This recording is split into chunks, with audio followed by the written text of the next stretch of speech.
Can you present yourself? My name is Captain Eric Albarracin, coach for Team Cejudo. Okay.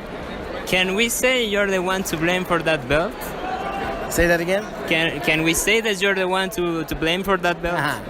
No. That Henry's to blame. You know, Henry's been doing this, competing since he was 10, 11 years old when he stepped on the wrestling mat. And this is just a culmination of 20 years of hard work, dedication, and sacrifice, creating a plan, holding yourself accountable to that plan, and then going out there and executing the plan and beating the greatest fighter of all time. So it's been in the making since he was 11 years old.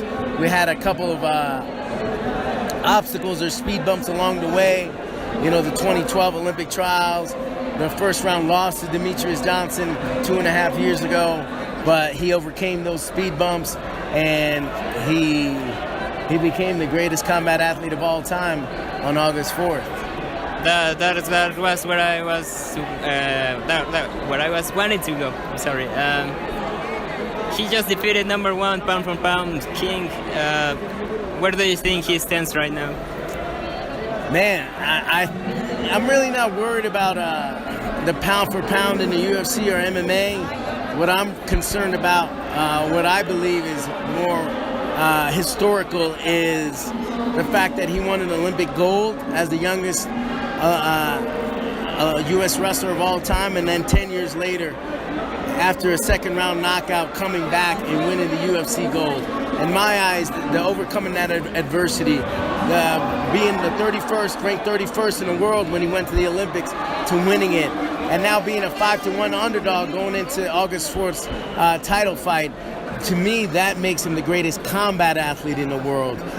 And Henry's has different goals than most MMA fighters, but in order to become the greatest of all time, I think you have to maintain the number one spot for years on end, like Mighty Mouse Johnson. To me, I consider Mighty Mouse Johnson still the greatest fighter of all time because of how long he defended it and how long he dominated the weight class. However, Henry is the greatest combat athlete of all time for winning the Olympic gold and beating the pound-for-pound best fighter of all time in Demetrius Johnson. That makes him the greatest for being number one and two of the hardest sports and traditional, the most traditional sport in the world is wrestling. He won that, and now he won the hardest sport in MMA, which is the UFC title. He just called out TJ Dillashaw. How do you think that fight would be? Oh, you know, that's a very interesting matchup. He's going to be going up a weight class, going against the greatest bantamweight of all time. You know, how do I think that's going to be? I think Conor McGregor and Khabib Nurmagomedov could move over because the hottest fight of the year is going to be TJ Dillashaw and Henry Cejudo. It's going to be fireworks. We've been preparing for Dwayne Bang and for his guys for a while. You know, ever since we were on The Ultimate Fighter, we had some beef with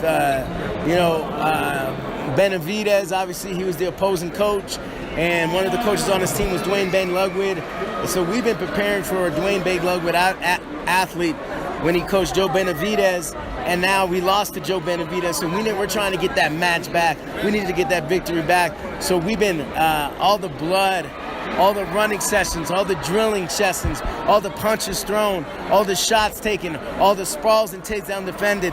That was all adding gasoline to the fire.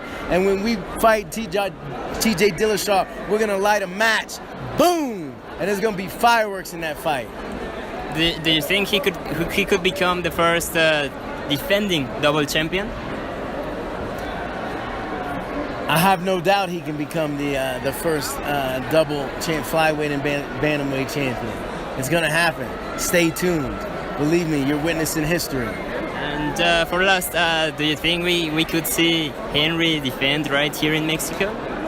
Wow, that would be awesome. You know, Mexican fans are great. This is probably one of the biggest MMA events I've ever been to on the amateur level for younger fighters, and it's awesome. So I believe Henry's making an impact, and for the best way for him to get back is come here to Mexico City and perform in front of the Mexican people.